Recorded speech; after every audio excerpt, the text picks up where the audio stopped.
Assalamualaikum warahmatullahi wabarakatuh. Salam Om Swastiastu, Namo Buddhaya, salam kebajikan, Rahayu, Rahayu, Rahayu. Perkenalkan, nama saya Aulia Zahra dengan NIM 2408010906. Di sini saya akan mencoba menjelaskan hukum acara pengadilan tata usaha negara.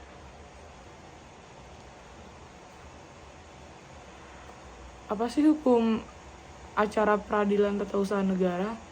Itulah serangkaian peraturan perundang-undangan yang mengatur bagaimana pencari keadilan bertindak atau berbuat di pengadilan dan bagaimana peran pengadilan bertindak dalam rangka penyelesaian sengketa tata usaha negara dalam mencari keadilan di pengadilan tata usaha negara terdapat tata cara yang diatur sesuai dengan peraturan perundang-undangan. Kekuasaan kehakiman dalam lingkup peradilan telah diatur pasal 24 ayat 2 Undang-Undang 1945 yang berbunyi, kekuasaan kehakiman dilakukan oleh sebuah Mahkamah Agung dan badan peradilan yang berada di bawahnya dalam lingkup peradilan umum, lingkungan peradilan agama, lingkungan peradilan militer, lingkungan peradilan tata usaha negara, dan oleh sebuah Mahkamah Konstitusi.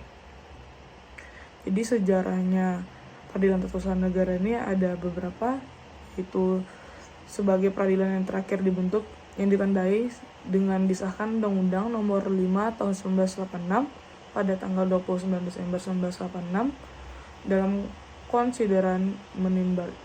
Undang-undang tersebut disebutkan bahwa salah satu tujuan dibentuknya peradilan tata usaha negara atau Peratun adalah untuk mewujudkan tata kehidupan negara dan bangsa yang sejahtera, aman, tentram, serta tertib yang menjamin kehidupan warga negara dalam hukum dan menjamin terpeliharanya hubungan yang serasi, seimbang, serta selarasnya antara aparatur di bidang tata usaha negara dan para warga masyarakat.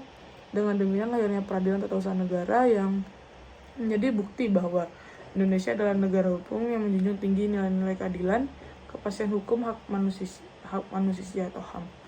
Sejak mulanya dioperasionalkan peradilan tata usaha negara pada tanggal 14 Januari 1991 berdasarkan peraturan pemerintah Nomor 9 Tahun 1991 yang terus sebelumnya ditandai dengan diresmikan 3 peradilan tinggi tata usaha negara atau PTT-UN di Jakarta, Medan, dan Ujung Pandang.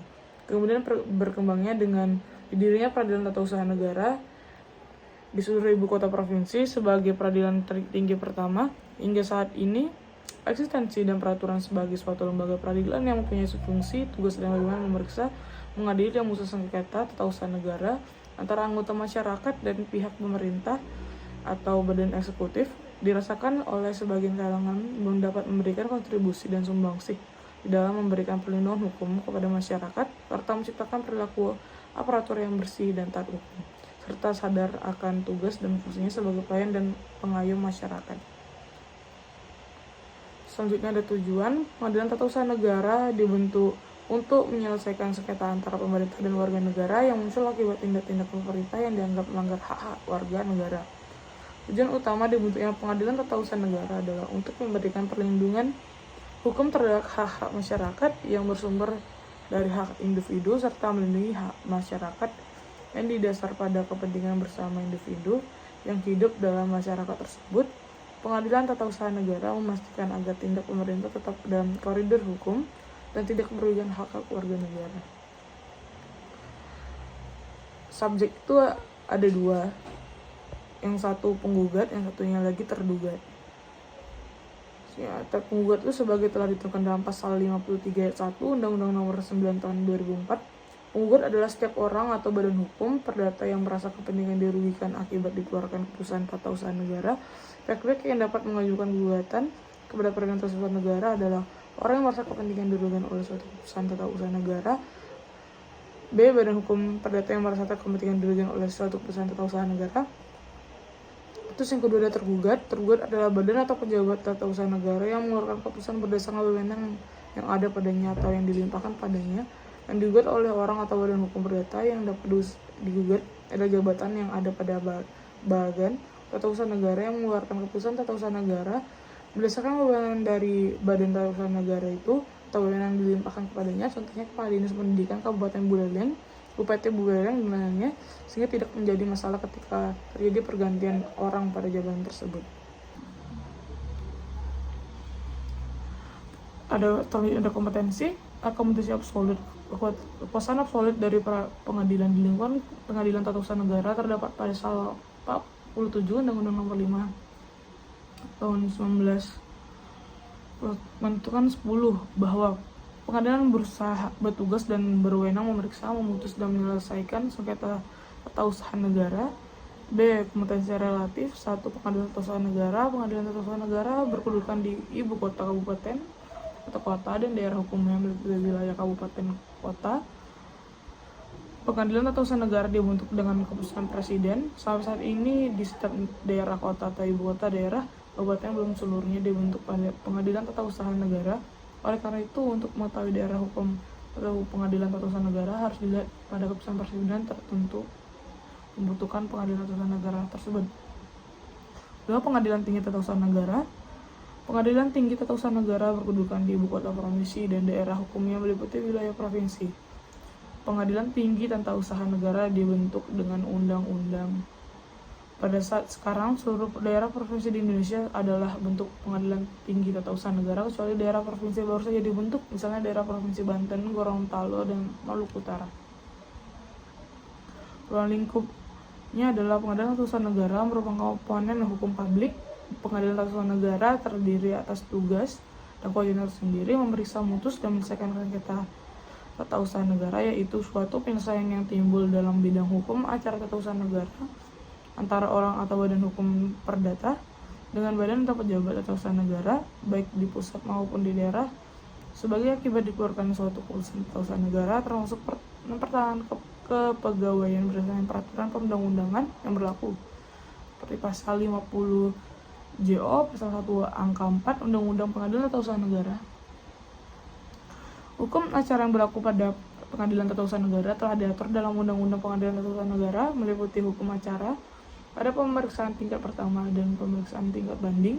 Hukum acara yang digunakan pada Pengadilan Tata Usaha Negara mempunyai kesamaan dengan hukum acara yang digunakan pada pengadilan umum untuk perkara perdata.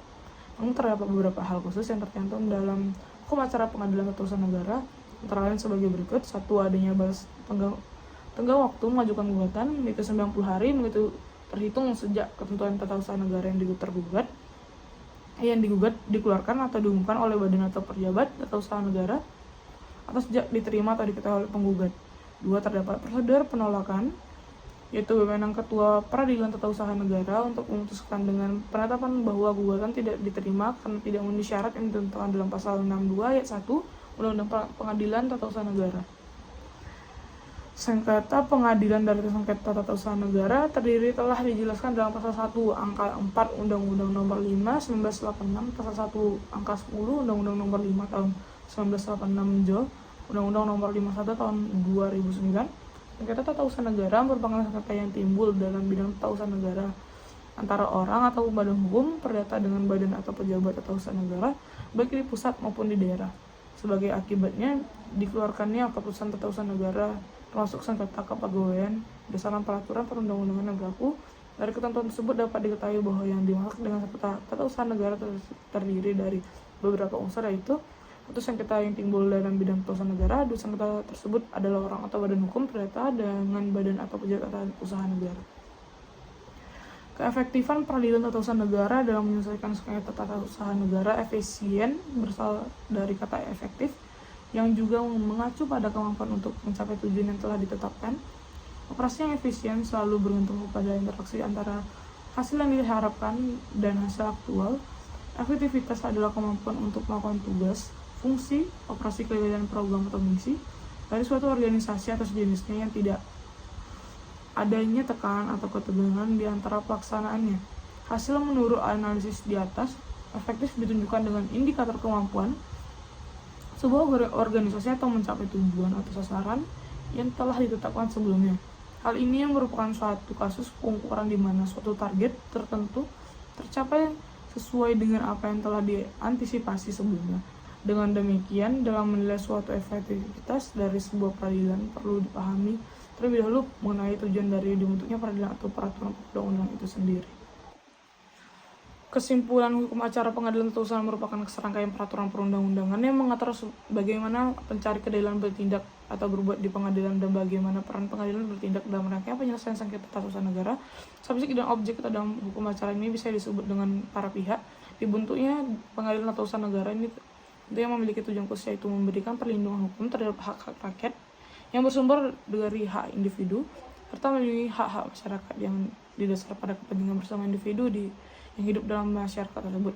Dalam menegakkan hukum acara tata usaha negara tentunya terdapat asas-asas tertentu sebagaimana tercantum Undang-Undang Pengadilan Tata Usaha Negara, juga tertentu yang mempunyai kompetensi sendiri antara lain kompetensi absolut dan kompetensi relatif.